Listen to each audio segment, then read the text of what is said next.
Yo, Joe! Hello everyone and welcome to another figure review. Now that San Diego Comic-Con is kind of over and all that stuff, I can now, a lot of exciting stuff.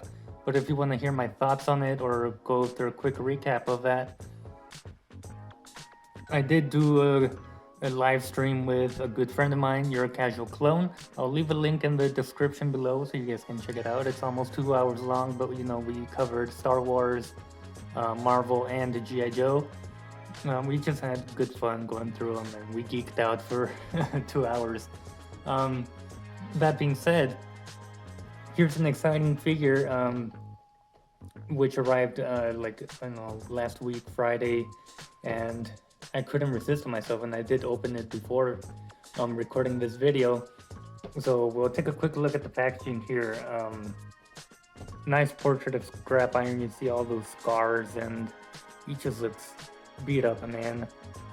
We get the G.I. Joe Classified Series logo there, and then we get the Cobra Scrap Iron, then anti-armor drone, which, if I am not mistaken, they did say this was like a pet, like character and pet release, which is fine because I think that kind of decreases the price a bit, because according to, you know, the Joe team, they have a certain price range scaled when it comes to character and pet packs compared to, you know, 2 figures in 1 pack kind of price. We get all the accessories there at the corner, G.I. Joe Classified at the top, and then not much at the bottom. You get that cool side portrait there, number 74 in the line, and then, yeah, very cool portrait there. You get the QR code for the G.I. Joe website. Still not functioning, I don't believe. And then we get, you know, more product shots in the back, and then a little square showing off some grenades on the desk, the the drone, and then the head sculpt itself, which is a phenomenal head sculpt.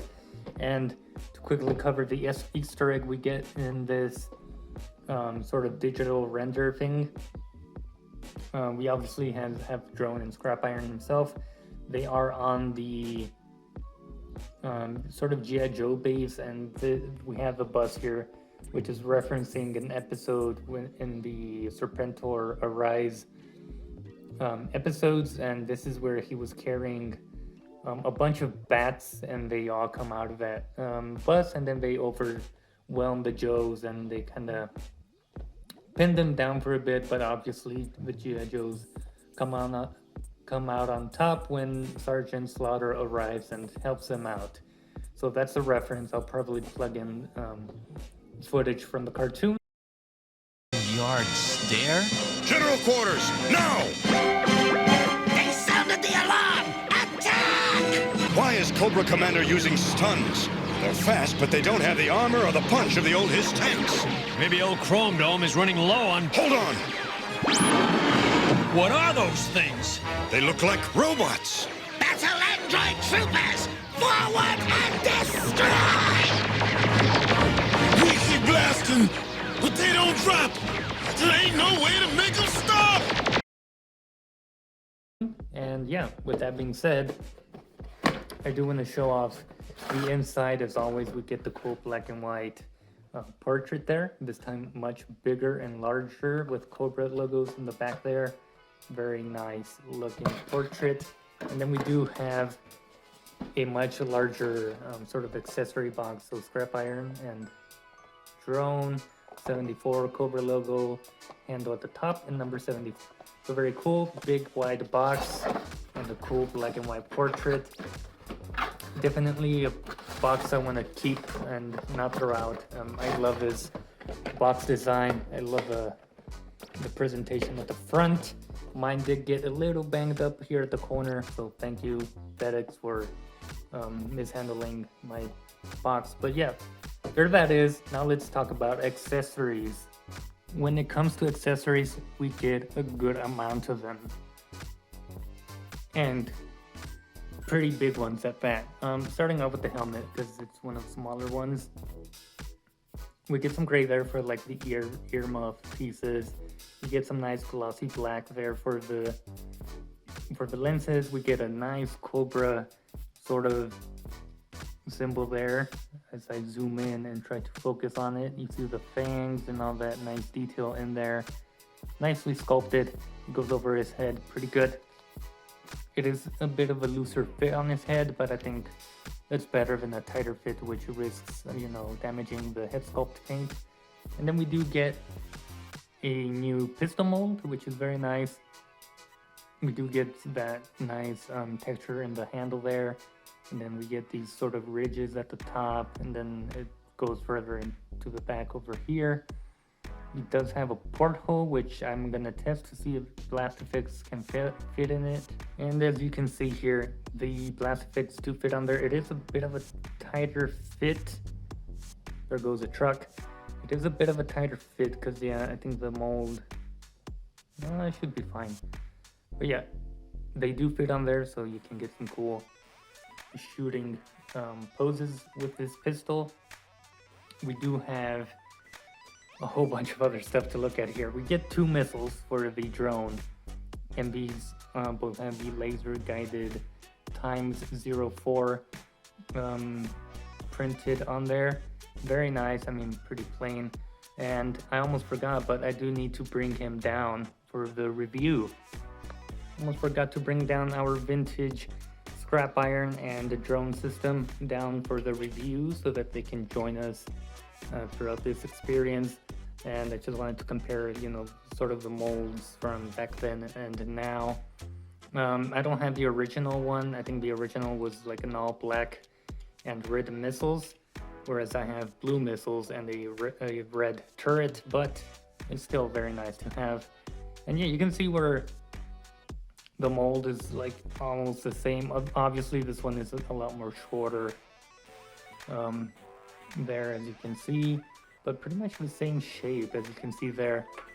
I'll probably go more into depth when it comes to the turret and scrap iron himself in a separate video comparing the vintage and the classified. But yeah, we get 2 missiles, very much appreciated.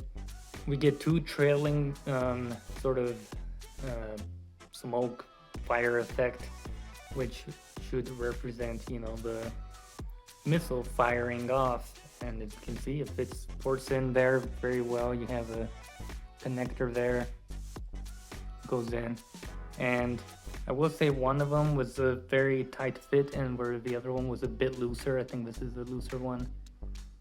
Yeah, as you can see, I wiggle it around it falls apart, and not this one, as you can see. But yeah, I mean, it will still hold in there. It will hold in place.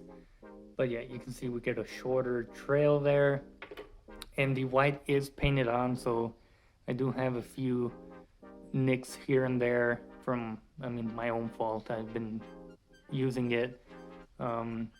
These pegs are also kinda warped a little bit, not too much. It's no big deal for me, but yeah, this one also has a few nicks. So the white paint is painted on there, and then it is molded in this clearer orange plastic, which if you shine your light on it, it should give off a cool sort of lit up appearance. So yeah, you can see the light going through it. And then we do get this sort of, fallout is the name of it, when you get the whoosh, effect when explosions happen, and this is resembling that. So you get some nice sort of fiery and smoky effect. Very cool. Molded in that same plastic and painted with some white, and again some light really makes it pop and makes it glow and stuff. So yeah, very nice. And then we get this other one, more sort of an explosion-y and smoky effect, again molded in that orange plastic but painted white. And then you can see with the light shining on it, pretty cool. And then you get these other 2 blast effects, which just I guess resemble the kind of missile hitting. So that's sort of a direct impact of a missile, and it's just creating this explosion. We get a taller and smaller one, very nice, again molded in the orange plastic, but you can see the sculpt of it, and then these flames go all the way around. And I was telling one of my subscribers, either on here on YouTube or Instagram, that these are almost like import level of accessories. You know, with some anime figures you get some cool, like, you know, blast effects. This very much reminds me of that, and they're well done, and you know, they stand well together. So there's those accessories, and then let me show you guys how the drone works. So let's look at this drone. Without the, you know, top piece on it, we get some red lights there, and here the treads do not move, obviously. I mean, I never expected them to move. I know a lot of fans were like, oh, they better move or I'm not gonna buy it. Don't be too ridiculous, I would say. I mean, this is a very nice offering, and then you do get, you know, sort of ball jointed feet, I guess you could say, or treads. So, you know, this entire thing moves in one piece, and this one does as well. And that just allows for it to, you know, navigate around different terrains. So if it needs to go up a certain rock, you know, you can put a rock here, and then, you know, it's pretty even on this side. And that kind of stuff you can get creative with. You get the ball joint here at the top, and that is for the, obviously, the top part, and it is supposed to face this way. This is the front, and then there you go. And the drone itself has some great details. We get the sort of sensors and cameras up front here. Very nice. We get some green, yellow, and black paint there, and then the silvery inside there. And then you can see the inside there where the missiles and the trails kind of poured into. So I'll show that off in a minute. At the side here, we have the anti-tank letters there. We get an M, which I assume is for the Mars logo, which is Destro's weapon company, and then number 2, and then we do get this sort of other light kind of sensor thing at the top. Very cool. I mean, it's painted with some silver. So, and then the back has the cool Cobra logo on there, also in this weird like copperish kind of color, and then you get some red lights, and yeah, that's very cool. And then you get some more lettering on the side here, so like a serial number, and then piezo electric. I mean, a lot of cool details with this little drone. I mean, not little, it's kind of massive, to be honest. So, you know, for 45 bucks, you get all this and the cool drone and the character. That is a very good offering. Forgot to mention, there's also some green light over here. And yeah, I mean, that's about it. You can look up with the drone about that much. And then with the accessories, it does tend to droop down. So, you know, just place something, you know, between here to keep it upright once you put the effects in there. So it can look down about that much. And yeah, it is on a ball joint, and it's pretty easy to take off and put back on. So that's nice if you want to store it away. But yeah, to show off the effects, we'll use both of them. We'll just put them in there, and they do go in there pretty deep. So yeah, this is supposed to resemble, you know, it's barely leaving. And this one resembles the missiles already out a fair amount. So you can display it as such. So there you go. That's how it looks, you know, shooting both missiles. You know, this one's barely coming out, and then this one's already on its way. So yeah, very cool display. And then you can obviously tilt it, put it up, but you can see how it starts to droop down after a while. So yeah, that's a kind of a bummer. It's not a very tight fit for the ball joint, but yeah, it does. And then, like I mentioned, one of my rockets doesn't really secure onto there all that well. So yeah, it starts to droop, and it eventually wants to fall out. But it's still very nice display. I mean, I will probably display it, shooting one out. Well, one of them is still inside. I think that makes for a cool look. So yeah, there's plenty of ways to display this, and you know, you can interchange display it however you want. This is probably the way I'll display it. It just looks pretty badass. Now with these effects, I've tried to figure out a way on how to, you know, place them or something. You know, if they're both impacting at the same time, I find it cool to have it displayed like this, with the sort of explosion going this way and then some fallout going that way. Looks pretty good. I mean, this one I tend to put next to scrap iron, so like he's within the area, so you know, some of that smoke kind of reaches around him. So yeah, that's pretty cool. I mean, you can get creative with these and display it whichever way you want, like I said. Anyway, that does it for the accessories. A lot of good stuff. Let's look at scrap iron.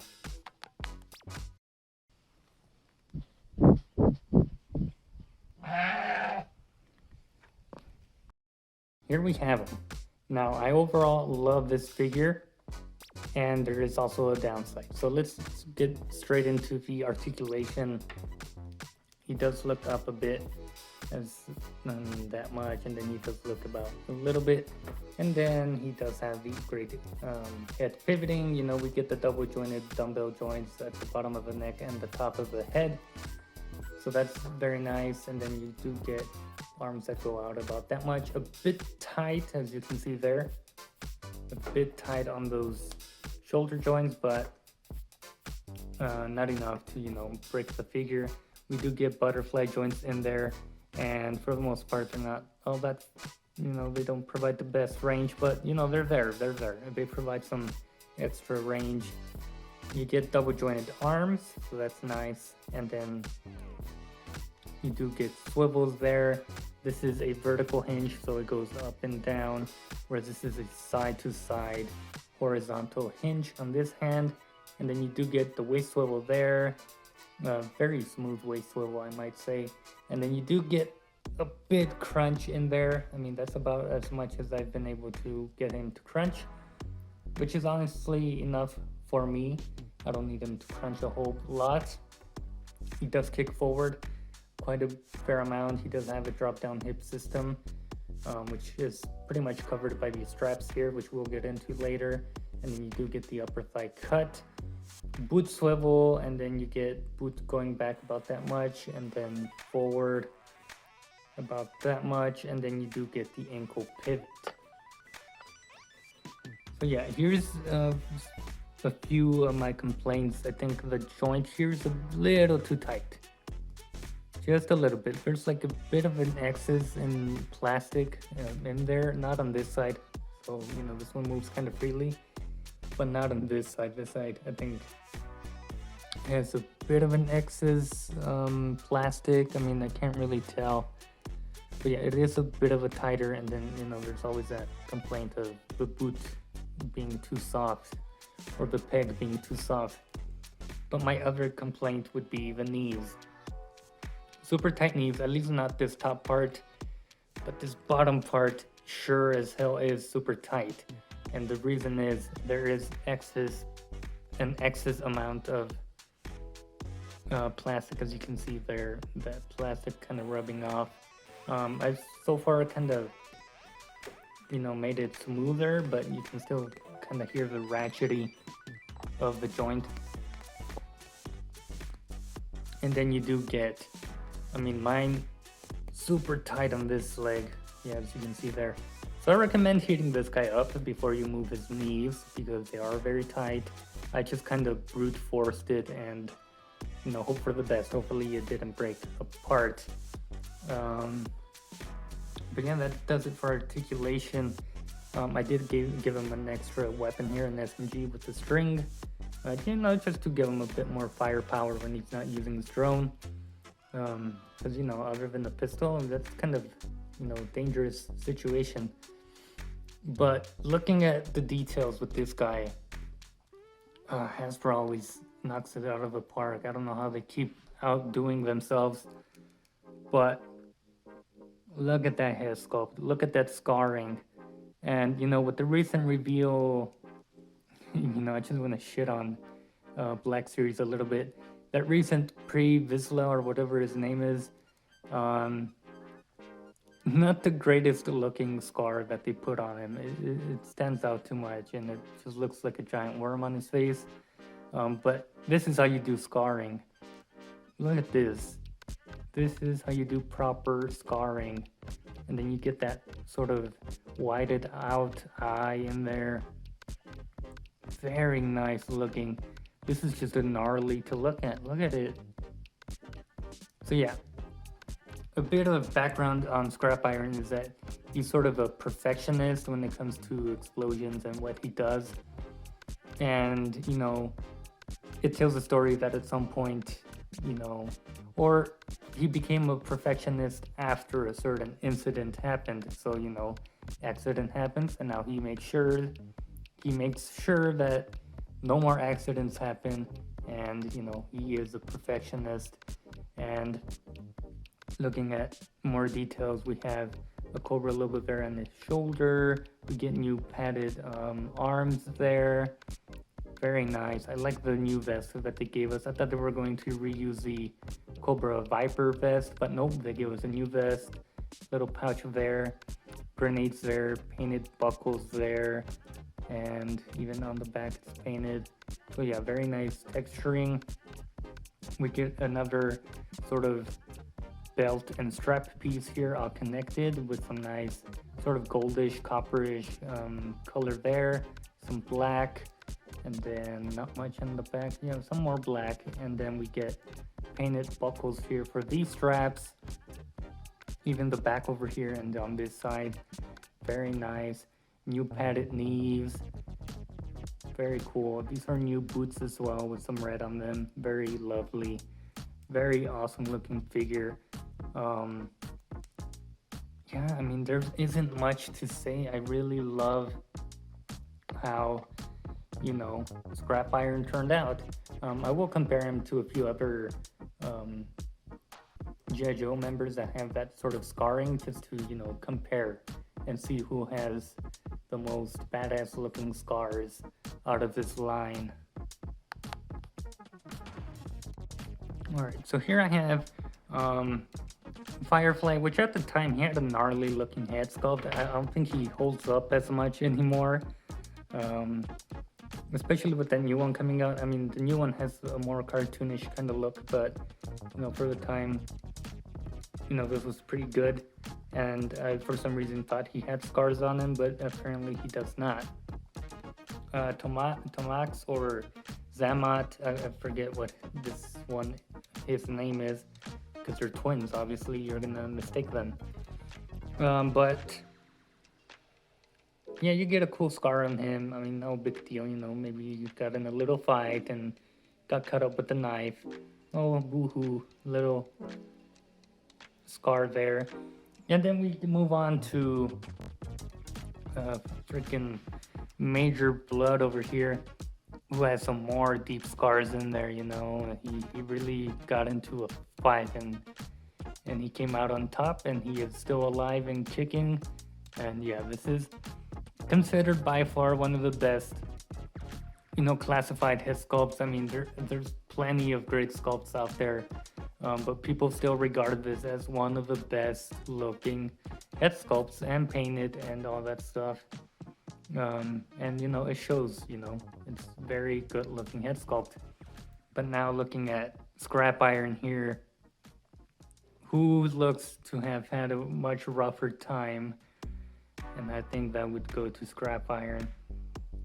Yeah, this guy he's all messed up. He's been through it, and now he dedicates to being a perfect soldier. With that being said, let's move on to my final thoughts, because I think I've covered everything, and I think it's only right to end the review. So, final thoughts coming up. And as we talk about my final grade on this guy, I give him a 9 Yeah, a 9 out of 10, just because of those super tight joints. I'm not a big fan, and it's scary that you're gonna end up breaking your pricey figure. But other than that, and you know, the kind of tighter ankle joint there, other than that, he's a fantastic figure. And then we do have the helmet, which I forgot, you know, storage goes on there pretty well. And you can see how like loose it is, but I think I prefer that over it being super tight and damaging the paint. And then you get the pistol holster here, and you can store that in there. Like I said, I did give him an extra SMG, you know, from the Snake Eyes bundle.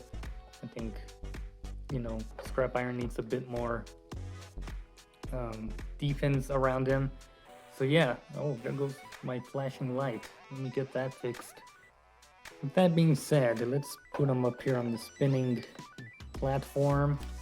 Give him a base from Toshi Station. I'll have a link to their shop in the description below. I'll also have a link to the live stream that I did with my friend, as I mentioned at the beginning of the video. We covered the San Diego Comic-Con reveals, and Scrap Iron here. Awesome figure, looks amazing. The colors are amazing. I mean, it's that kind of iconic red and blue, and you know, they pretty much nailed the look of the vintage one. And there goes my light again. I don't know what's up with it. I'll leave it that way just because it's providing some weird flash effect here, and it looks pretty dope. The drone itself is massive, and I can barely fit them both here on the stand, as you can see.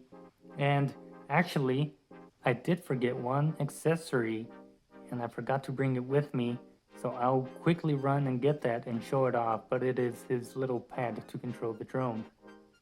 So here we are, the final accessory. Yeah, we forgot about you, didn't we?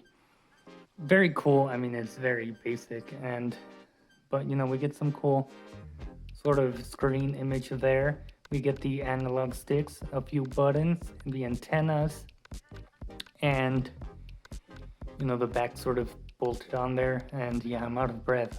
It's hot out there. You don't understand how hot this Texas heat is. But that being said, you can't have him holding the device with both hands, with both of his thumbsticks on the analog sticks here. I'll put up a picture of it. But yeah, you can do that, and it just completes the whole package. I knew I was forgetting something, but there you have it. I hope you guys enjoyed. I mean, I'll have him spin for a little while more. Put these blast effects in range so you guys can see them. Very awesome figure with a lot of, you know, play value when it comes to diorama kind of well, yeah, diorama pictures and all that kind of stuff. I'll try to get a few of him outside, but that being said, I hope you guys enjoyed, and I'll see you guys in a future video. And yeah, I mean, there isn't much to say other than pee pee poo poo. There you go, your casual clone. I said it. I said the funny line. All jokes aside, I'll see you guys in the future video.